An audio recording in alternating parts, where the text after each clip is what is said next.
Basketball has always been his love.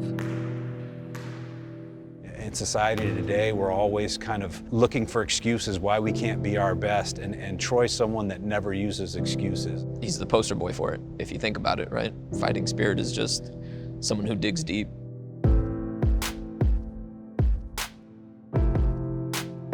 He would wake up with pain, and I was just chalking it up to growing pains because, he was a teenager. And it wasn't until he started waking up in the middle of the night crying, I knew that just something was wrong. I went to the doctor and I got an MRI and an X-ray, and they knew something was in my arm, but they couldn't figure out what it was. I could hear the technician say the word mass. It was then determined after surgery there that he had osteosarcoma. So my aunt actually told me that I was diagnosed with cancer. I'm my only child, so I guess it was too hard for her to tell her only son that he had osteosarcoma. I don't want to lose my baby. He's my only child. My initial thought was, when is this going to be over? I just really wanted to be back in school, just doing what I love to do, just playing basketball, being around my friends, and feeling normal. So I met Troy in 2005, actually it was February. There's a picture when Troy was 15, my son was 5 at the time, and they both were going through their treatments, and so they were both bald. Their complexion of skin was the same. Troy looked like an older Nicholas, and that actually just cemented a bond that was more than natural. We, in some regards, we lost Nicholas, and we found an element of life through Troy. I started noticing that a mass was growing in my left arm. I went to the doctors and got it checked out, and they told me that the cancer had came back in the same arm and that they would have to amputate my left arm. They wanted me to go into the recovery room, and I couldn't do it. She means everything to me. She is the person that has supported me, always been there by my side, and it made me want to fight harder.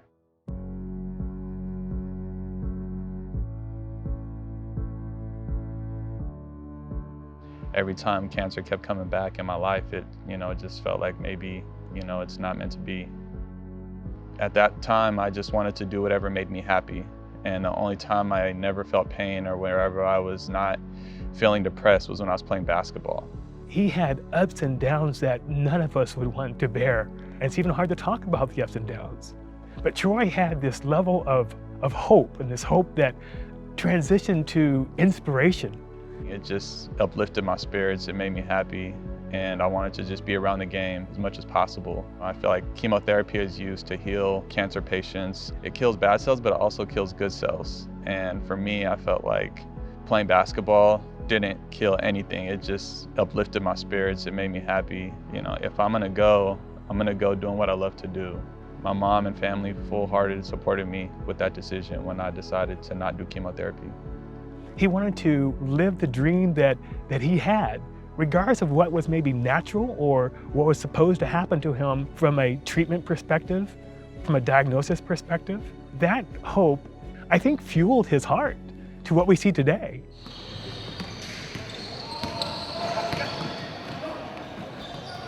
It gave him an outlet. It gave him opportunities to dream of being a better basketball player. And even though Troy was going through a lot of barriers, he didn't let that stop him. He realized that being a basketball player, you don't have to have 2 legs and 2 arms. You have to have something in your heart. I adopted a vegetarian diet. I worked out every single day. I meditated, lived every day as if I didn't have cancer anymore. The nurse called me and said, "We don't know what you did, but we don't show any tumors in your scans." And it almost felt like the world stopped for a minute, because you think about everything from when you were diagnosed. It was so hard, but I made the decision not to tell her until Christmas because it was only a week away. I put the results in an envelope and gave it to her on Christmas. Oh my God. No way.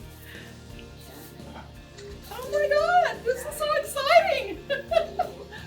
Oh my God. It just felt good to let her know that that fight is over and that we won together. I mean, it was the best Christmas gift ever, ever. Nothing can ever top that, ever.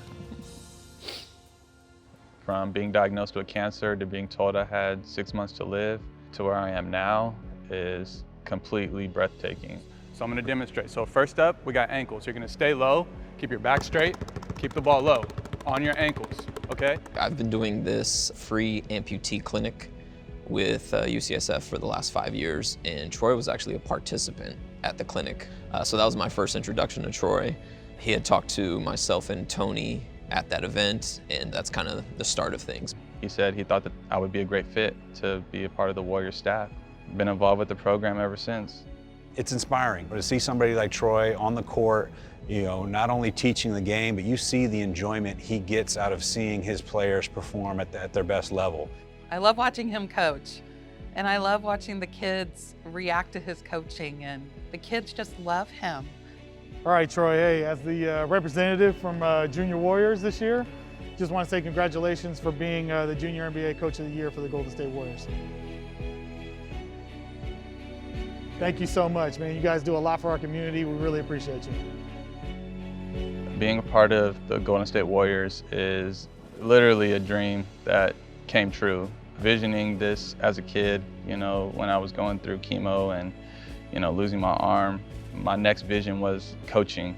Troy is very selfless, and he recognizes that his gifts, his purpose, his life, it's not about him. And that's almost like the outputs of his experiences are inputs to other people's lives.